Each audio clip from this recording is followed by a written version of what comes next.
Welcome to the slop farm. Enjoy the video. You start now, shut down the computer and unplug the PSU power cord so there is zero mains power. Once the system is off, ground yourself, touch the chassis or wear an anti-static strap so you avoid damaging components. Make sure to remove the case side panel and locate the GPU and its power cable connectors. Note whether they are 6-pin, 8-pin, or a combination. This prevents surprises when you disconnect and later reconnect the correct cables. Now you'll disconnect the cables. Press the plastic tab on each PCIe power connector and pull straight out. Do not yank at the cable.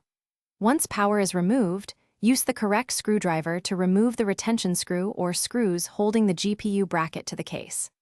Then, reach for the PCIe slot latch at the end of the card, press or pull the latch as designed, and gently rock the GPU forward and up to free it from the slot. This avoids bending the PCB or slot pins. Lift the GPU straight out and set it on an anti-static mat or foam so connectors are protected. Once out, visually inspect the PCIe fingers, rear bracket, and cooling fans for dust, bent pins, or debris. Clean carefully with compressed air if needed.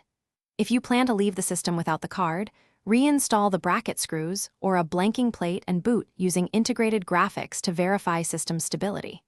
If the system won't post, receipt cables and check. Thanks for watching. Consider subscribing if we helped you today.